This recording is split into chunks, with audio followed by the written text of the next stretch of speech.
Number one sa pagninegosyo, sir, is dapat may sistema. Na kahit wala ka doon, tatakbo yan. So yun yung unang-unang binibuild sa negosyo. When you're selling, very simple lang din naman. Hindi kagaya noon na ang hirap-hirap ibenta niyan. Hindi naintindihan ng mga tao noon na hindi natin kailangan mag-survey sa ano bang makinang gamit niyan. Ako naniniwala ako, sir, na yung sinasabi natin na mind your own business. Totoo yun. Yung 7 po at 9, parehas lang yan. Ang pinagkaiba lang capacity. Kung yung 7 mo kaya mag-produce ng 6,000 gallons per day, yung 9, you can produce 12,000 gallons per day.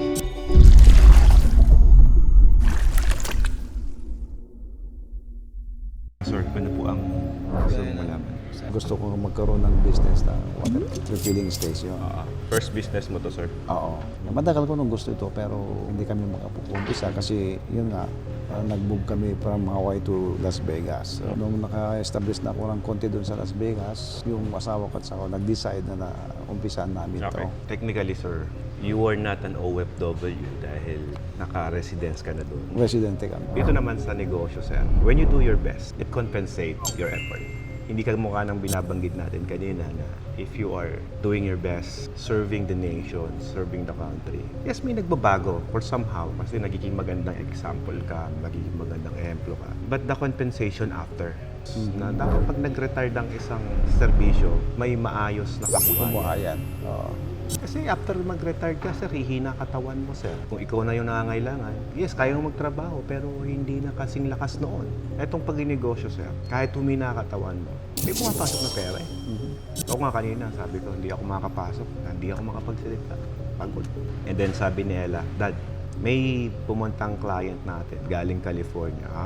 Airport, California. From Ilocos. Sabi ko, tatayo ako, sir. Tatayo ako, mami. Yung airport na pumunta ka dito, I appreciate that. Totoo, sir. I appreciate. Kasi ang layo mo. Malalayo yung mga customer namin dito na pumupunta. I really appreciate. Samantalahin ko yung opportunity, yung oras ninyo na bumiyahe. Para at least kahit paano or somehow makapagbigay ako sa inyo ng impormasyon na kailangan. Pwede naman sila ang kumausap kasi kaya nilang ibigay. Pero iba pa rin pag nandito ako, kahit paano, di ba? Ito, sir, pasensya mo na, hindi ako makapagsalita ng malakas. Check lang.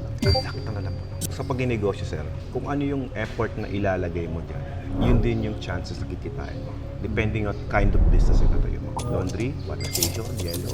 Lahat po yan, kumikita naman, exert ka lang ng effort. Number one, sa pag-inegosyo, sir, is dapat may sistema. Na kahit wala ka doon, tatakbo yan. So yun yung unang-unang binibuild sa negosyo. Kahit dumami ang client mo, dumami na ang customer mo, hindi sasakit ang ulo mo. Sa negosyo naman natin, nag-serve tayo ng tubig. We're serving also community. Parehas lang, di ba? Tubig pa rin. When the Ulysses hit the Tuguegarao, if you remember, pati yung nag-rescue, kailangan ng tubig. Kasi 2 weeks na nakalubog ang Tuguegarao nun. Alam mo, sir, kung saan marami nakapila? Sa tubig. Sa tubig. Sabi niya, sir, kahit di kami kumain, basta may tubig. Nabubuhay ka niyan. Totoo? Oo. Okay, sa pag-inegosyo, sir, kailangan marunong ka gumawa ng systems, management, tapos yung services. Technically, marunong na kayo ng services kasi public service to po ito eh. Sa isang container na ganito, magkano ba ang puhunan mo? Eh, ang puhunan natin doon, sir, 2 piso. Sabihin mo na. Eh, nagpapasahod ka sa tao, nagagas ka papunta dun sa client mo.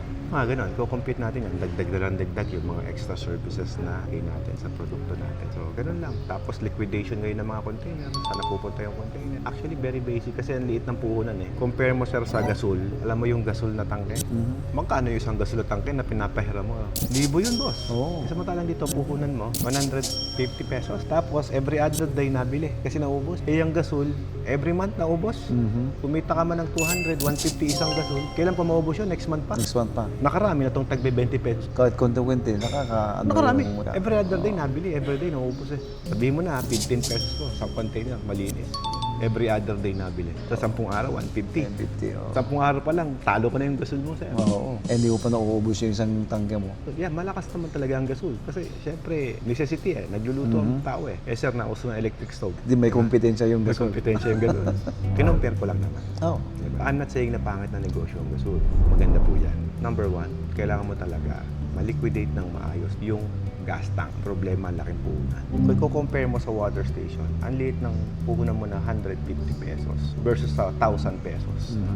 kung marunong ka mag-manage ng gasol, imposible hindi mo kayang i-manage yung water station. Kasi yung tangke mo nililiquidate mo ng maayos yung tangke mo Napapahiram mo, napaparentahan mo. Bakit hindi mo gawin sa water Sa station? station. Parehas pong maganda. Parehas na kailangan yan. Everyday consumption yan.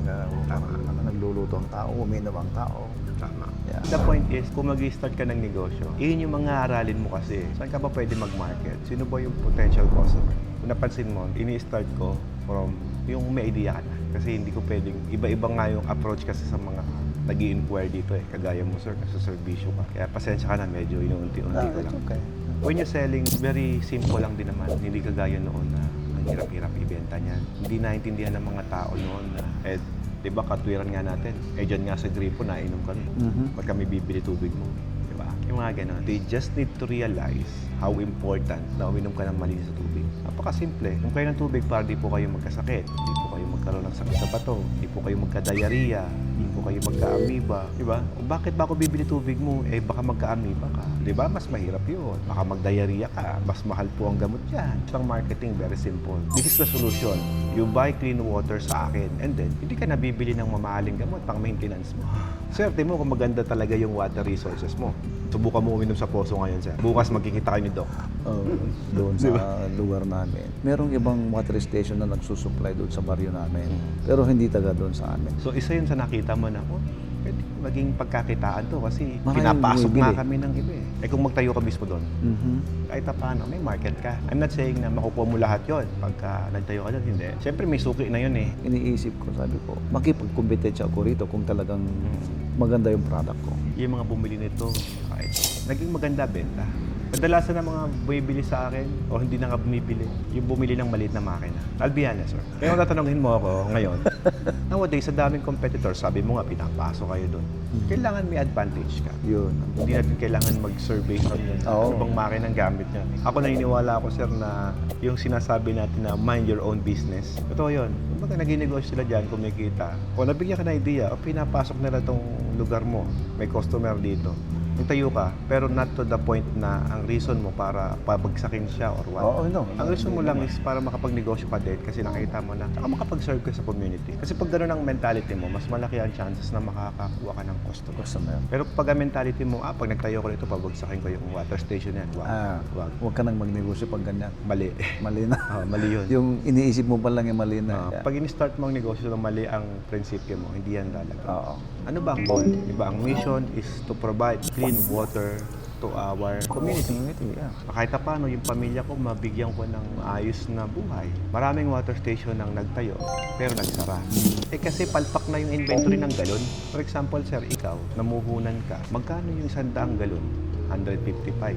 Sa 100 galon, 15,000. 15,000 na yun. Sa 15,000 pesos na 100 container na puhunan mo, binenta mo yun, tapos hindi mo na-liquidate, tinangay na ng mga kapitbahay mo, lugi ka na agad. Kailangan marunong kang mag-retrieve ng container. Kahit meron kang listahan ng mga container. Ang tanong, gano'n lang katagal inuubos yung isang container? Ako, ang sistema ko sa ganito. Umorder ka sa akin ng container. At isang linggo, hindi mo naubos yan. O kaya, 5 days, di mo naubos ang container.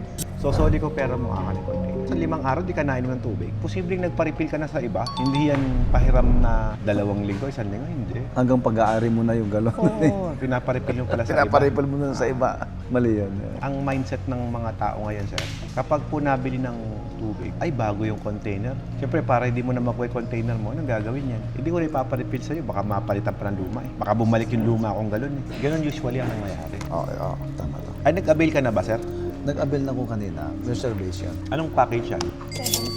Bakit di pa 9? Yung 7 po at 9, parehas lang yan. Ang pinagkaiba lang capacity. Kung yung 7 mo kaya mag-produce ng 6,000 gallons per day, yung 9, it can produce 12,000 gallons per day. Doble. Basically, sir, kung 10 oras tumatakbo yung 7, yung 9, 5 oras lang. Makakadoble yun sa 5 hours. Correct. So kung puhunan mo sa 7, 2 piso, sa 9 piso. In the long run, sabi mo na, kahit pa piso-piso yan, makakalimanda ang container na sa isang araw, multiply mo sa ilan, di ba? Commonly, sir, ang mga bumili sa akin, kung 40,000 lang ang difference niyan, yung savings mo sa kuryente, doon pa lang nabawi mo na in 4 months. Kaya why you go to 7? I'm not saying na pangit yung 7. Maganda po yun. Pero boss, yung 9, tingnan mo, konti lang dadagdag mo, magkano ang difference? Akin na yung brochure niya, papakita ko kay sir. Para at least naintindihan niya, sir. Ito yung C. Nag-down ka sa akin ng 224,000. yung 9, ang down payment, 244K. Magkano ang difference? 20K lang. Sabi mo, Sir Alfred, 40,000 difference. Yung another 20K napunta sa installment eh.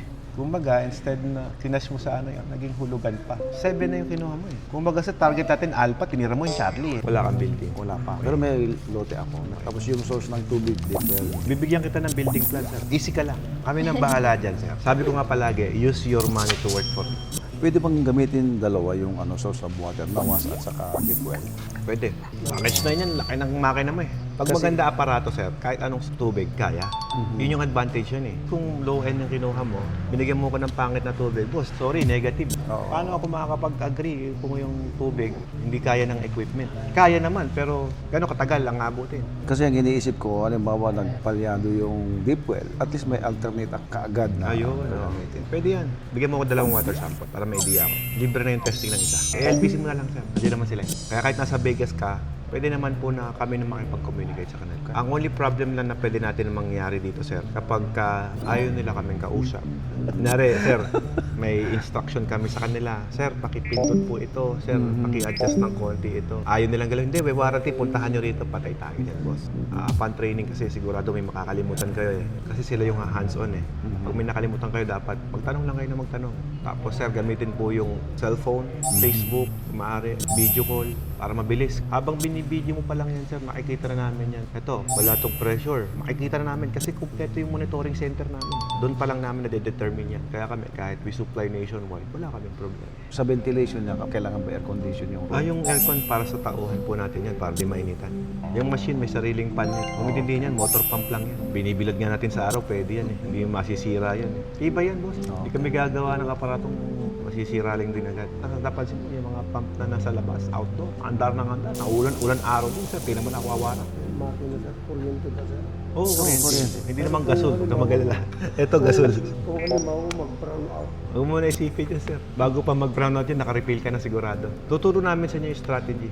Kaya nga sabi ko, sige, may pambili ka pala ng generator, may pambili ka pala ng solar. Instead na yun ang puhunan mo, sir, bumili ka muna ng galon. Stock mo na doon. Paano kung na-required ko sa'yo? Dito ba customer mo? 100 araw-araw. I-stock mo na 100 container. Sa gabi pa lang, stockin mo na. May container ka. Kahit mag-brown out yun, boss, may laman eh. Bukas sigurado may kuryente na. Hindi naman na madalas ang brown out sa atin, sir. Ngayon, kung talaga mapilit ka, bili ka ng generator, hindi bumili ka. Pero, may generator ko, 3. Ayun, no? Minimintan ako palagi carburetor, sir. Hindi may stop ang operation, basta nakapaghanda ka. Kasi dito, sir, sa amin, pag nagba-brown out, nag-a-announce yan. Sir, may brown out tayo from 8 to 5. Kami naman, mag-iipon na kami. Pero kami, lagi ako nag-i-stock sa loob ng tubig ako. Para kahit mag-brown out, walang announcement, i-stock ako. Hindi sa tangke ang ipon, nasa galon. Nasa galon na. Yung mga tanong pa po ba kayo? Yung mga tanong nyo, I think mangyayari pa yan lahat after ma-install eh. Napansin mo, sir, kinuha ko yung Facebook account mo. Nasa kontrata yung Facebook account mo, no? Oo. Kinukuha namin para messenger mabilis. Sir, sa totoo lang, ang mga client ko dito, kahit nasa US pa, sa Guam pa, hindi nagkakaproblema. Ang mahirap kung hindi ko kaya mapunta. Yun. Tsaka sir, bukod sa Facebook, may cellphone number ka. Oo. Nangyari yan, sir. Actually, di ba nung bumagyo dito, yung mga cell site dyan sa Mabini, Alaminos, ilang linggong walang internet yan eh.